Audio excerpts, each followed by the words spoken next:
Assalamualaikum warahmatullahi wabarakatuh. Kawan, sebelum Anda memulai aktivitas hari, kita ikuti kajian Syarat Hikmah Dialog Fajar. Assalamualaikum warahmatullahi wabarakatuh. Alhamdulillah kawan, pagi hari ini saya Fitriana Ayu senang sekali kembali bisa menyapa Anda lewat program Dialog Fajar. Semoga Anda pun juga senang kawan ya menanti kehadiran kami yang insya Allah apa yang disampaikan ini bisa menambah keimanan dan juga ketakwaan kita pada Allah Subhanahu wa Ta'ala. Hati-hati juga untuk Anda yang saat ini dalam perjalanan sambil mendengarkan Dialog Fajar pagi hari ini, terutama yang sedang mencari rizki. Masya Allah. Semoga selalu diberi semangat dan juga sehat kawan ya. Karena pagi hari ini kita juga bahasanya tidak jauh dari rizki. Semoga kita semua bisa mengamalkannya. Apa itu? Sebentar saya akan perdalam bersama Ustadz Ali Mu'afa dari Pesantren Al-Quran Nurul Falah Surabaya. Assalamualaikum Ustadz Ali. Waalaikumsalam warahmatullahi wabarakatuh. Alhamdulillah. Sehat ya Ustadz? Alhamdulillah, sehat semuanya. Alhamdulillah. Senang bisa ketemu kembali. Ini juga bagian dari rezeki ya Ustadz ya. Masya Allah. Ustadz, pagi hari ini kita ngobrol seputar rizki ya Ustadz ya. Setahunya kita itu kan rizki itu berbentuk apa saja ya. Kalau pagi berarti bisa jadi berbentuk harta begitu ya Ustadz ya. Harta untuk hidup gitu. Maksudnya sang ayah juga menunaikan kewajibannya mencari nafkah begitu. Tahunya itu hanya begitu Ustadz. Nah kalau di dalam Al-Quran itu pemaknaannya rizki itu seperti apa Ustadz? Dan lebih lagi nanti pengamalannya begitu. Wah kayaknya definisinya susah gitu ya Ustadz ya.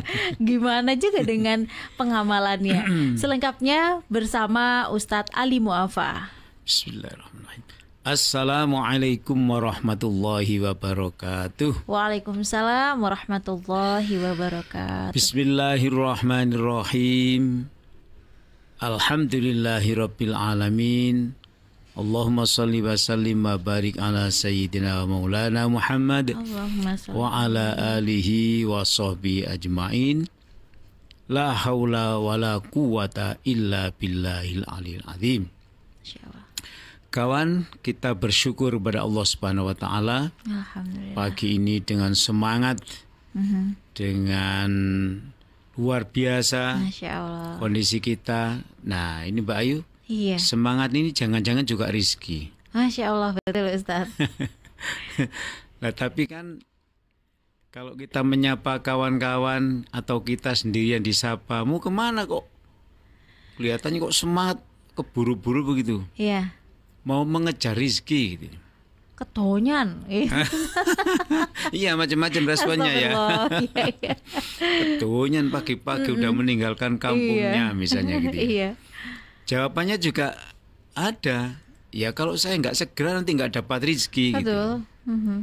Nah ini dari ucapan itu memang seakan-akan kita itu sudah betul jawabannya ya. Tapi bisa juga jawaban itu kurang betul. Betul atau kurang betul ini semuanya karena ya persoalan pemaknaan rizki itu seperti apa dan pengamalannya seperti apa. Ya jujur kalau kita nominasikan kebanyakan ya rizki itu ya materi, uang ya. Kebanyakan tuh begitu. Betul. Jadi ya bisa disebut kurang tepat ya. Bisa disebut ya mereka punya landasan pengertian tersendiri. Yang menjadi berat itu kan ketika pemaknaannya tidak tepat itu. Lalu seseorang merasa belum punya atau belum mendapatkan rezeki. Betul. Waduh, sehari saya jungkir balik, kepala jadi kaki, kaki jadi kepala, begitu. Tidak dapat rezeki sama sekali, loh begitu ya. Itu yang menilai lewat harta gitu ya. Nah, tapi itu tidak sedikit yang seperti itu. Akhirnya yang mendengar itu sama, saya malah 2 hari nggak dapat apa-apa. Malah get-getan sambatnya maksudnya. Nah inilah kawan, jadi memang dengan pemaknaan itu mungkin dapat membantu kita. Targetnya yang utama itu kan kebahagiaan kita ini. Targetnya itu. Jadi rizki itu kan berasal dari bahasa Arab memang Mbak Aya. Ar-rizku gitu ya. Ar-rizku itu bahasa Jawanya, bahasa Indonesianya, bahasa Surabayanya rezeki atau rejeki atau rizki. Macam-macam pengucapan logat kita ini. Tapi kalau kita kembali dari asal katanya adalah kullu ma yuntafa'u bihi. Jadi rizki itu adalah segala yang bisa diambil manfaatnya. Berarti apa yang kita miliki ini kalau tidak membawa manfaat itu bukan rizki. Bisa jadi itu balak dan bencana gitu. Bisa jadi begitu ya. Karena dia tidak bisa diambil manfaatnya.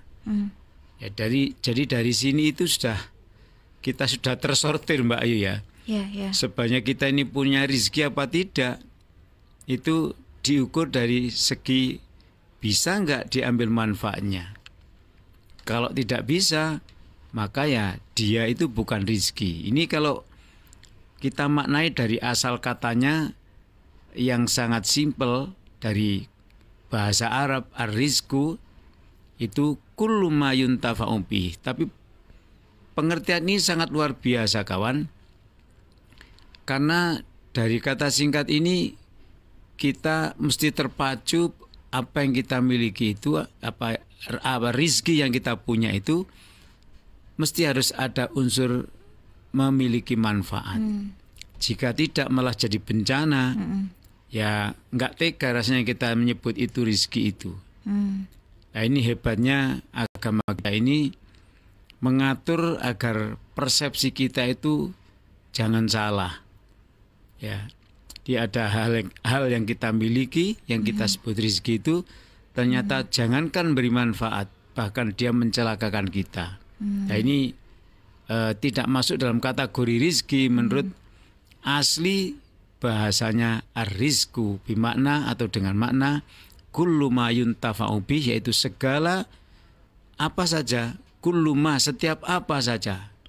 Ya, kullu setiap ma apa saja yuntafa'u yang bisa diambil manfaatnya bihi dengan apa tadi itu. Ada juga salah seorang tokoh Asfahani ya. Itu juga membantu kita memberikan pengertian ini. Dia adalah orang yang sangat terkenal, yang bahasa singkatnya ahli bahasa. Jadi beliau itu mengambil pemahaman Quran itu dari sisi kehebatannya dari sisi bahasa. Jadi rizki itu memiliki makna pemberian yang berlangsung terus-menerus. Terus kita. Jadi kalau kita tiap hari mendapatkan sesuatu yang bermanfaat, itu berarti rezeki kita itu terus-menerus kita peroleh. Tapi kalau detik ini kita dapatkan sesuatu bisa memberi manfaat, tapi detik berikutnya mendapatkan sesuatu tapi tidak memberi manfaat, malah mencelakakan, maka detik kedua ini namanya kita tidak mendapat rezeki. Detik berikutnya dapat lagi rizki. Nah, rizki itu adalah sesuatu yang terus-menerus kita dapatkan ya. Jadi ini luar biasa ya. Juga bisa dimaknai rizki itu tidak berupa barang, ya. Jadi berupa kehormatan. Masya Allah. Kalau kita mendapat kehormatan ini ya apa Mbak Ayu kehormatan itu? Wah ya dihormati. Mbak Ayu, kalau saya ketemu Mbak Ayu saya hormat seperti ketemu komandan lah. Begitu itu begitu apa gimana? Diregani gitu ya Ustaz ya? Iya, apakah begitu maksudnya ya? Gitu, kehormatan. Kita tidak gila hormat Mbak Ayu, tapi kita ini kalau dihormati orang itu ya merasa wah saya menjadi berharga orang, Ustaz. Ya, setidaknya tidak menjadi orang yang tidak baik. Betul. Kalau orangnya salah, orangnya suka berbuat onar di masyarakat, rasanya kok bukan itu kehormatan. Ditakuti orang tapi takutnya orang bukan karena apa? Karena dia di-pressure oleh orang itu tadi. Maka kehormatan itu merupakan masuk definisi daripada rizki. Kalau seseorang mendapat kehormatan, itu mendapat rizki. Juga ilmu pengetahuan. Ada orang masih kuliah. Kemana mas? Mau kuliah. Biar kuliah saja, belum bekerja ya kamu. Belum, saya masih kebutuhannya masih dipenuhi oleh orang tua. Jadi saya belum bisa dapat rizki. Padahal dia bisa makan tiap hari dan biaya kuliah itu rizki. Cuma rizki itu perantaranya tidak langsung ke tangan dia, tapi melalui ayah dan ibunya. Bayangkan kalau ayah ibunya tidak memberikan rizki, sesuatu tadi, dia pun tidak bisa kuliah dan tidak bisa belajar.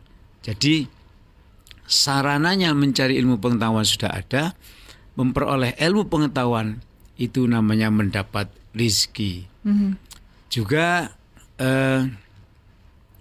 sesuatu yang bersifat duniawi dan ukhrawi. Apa saja yang kita miliki yang bisa memberikan manfaat, baik itu bersifat duniawiyah. Apa enggak butuh kita kendaraan, Mbak Ayu? Iya Ustadz, butuh buat ke kaki. Radio ini Ustadz. Kalau kita enggak berkendara lalu berjalan kaki, yuk kak tutuk-tutuk saya kira. Iya, betul. Ya macet memang aman karena kita bisa menggok-menggok ya. Iya. Nah, jadi itu bersifat duniawi, tapi juga bersifat ukhrawi karena kita menuju ke radio ini masih gelap-gelap begini, dengan berkendara, maka kendaraan itu tadi itu yang bersifat duniawi tapi memiliki makna ukhrawi karena kita akan melakukan sesuatu yang dibenarkan oleh Allah. Insyaallah. Nah, atau juga bisa menunjuk pada apa-apa yang bisa kita minum dan yang kita makan yang sudah masuk ke dalam perut. Itu juga itu juga dinamakan rizki. Nah kawan, saking pentingnya ya rizki itu tadi dari sisi definisinya itu sampai di dalam Al-Quran tuh disebutkan ya kurang 100 lebih, sekitar hampir 130 tempat kalimat rizki dan derivasinya itu ya kadang-kadang kedudukannya sebagai subjek, sebagai predikat, sebagai objek, maksud saya begitu, itu ada di hampir 125 tempat ia disebut itu tadi. Nah, ini sangat menarik. Kita masih ingat kemukjizatan Al-Quran, Mbak Ayu? Kalau ada sesuatu yang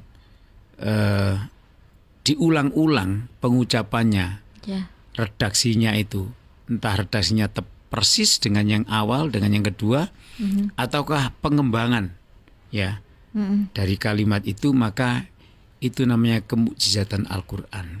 Jadi pengulangan kalimat dalam Al-Quran itu tidak hal yang biasa-biasa, tapi itu hal yang luar biasa. Nah ternyata sekarang kita ambil salah satu hikmahnya, Mbak. 100 sekian kali disebut kalimat rizki yang bermakna rizki itu, tentu menjadi penting. Salah satunya adalah nggak ada orang yang tidak mengejar rizki. Ya apapun, ketika kita keluar dari rumah, orang sudah mengatakan, oh itu mari mau bekerja itu, mencari rezeki. Nah kan begitu. Kalimat itu sudah menjadi trademark oleh umumnya manusia. Maka kawan, jangan pernah lupa rumusnya, kullu ma yuntafa'u bih. Rizki itu adalah sesuatu yang bisa diambil manfaatnya, bukan mengambil mafsadahnya, bukan mencelakakan kepada kita semuanya. Nanti akan kita teruskan, Mbak Ayu, besok pagi ya insya Allah, memperdalam tentang rizki ini. Semoga pendahuluan kita berbicara rizki ini mendapat ridho dan barokahnya Allah subhanahu wa ta'ala. Amin ya rabbal alamin. Alhamdulillah, itu maknanya cukup ini ya Ustadz ya, pagi hari ini saja pengamalannya itu belum, ternyata sebegitu luasnya ya Ustadz. Masya Allah. Iya betul. Semoga apa yang sudah dilakukan kawan-kawan ini pun juga termasuk dalam apa yang disampaikan oleh Ustadz Ali ya pagi hari ini, semakin semangat mencari rezekinya. Dan kita tutup kawan dengan doa kafaratul majelis. Subhanakallahumma wa bihamdika nasyhadu alla ilaha illa anta nastaghfiruka wa natubu ilaik. Demikian saya Fitriana Ayu dan juga Ustadz Ali Muafa pamit. Wassalamualaikum warahmatullahi wabarakatuh. Waalaikumsalam warahmatullahi wabarakatuh.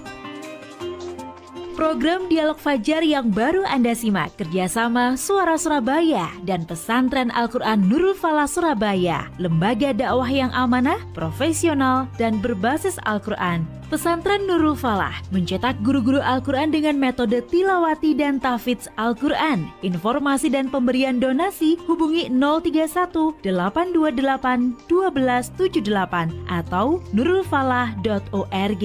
Wassalamualaikum warahmatullahi wabarakatuh.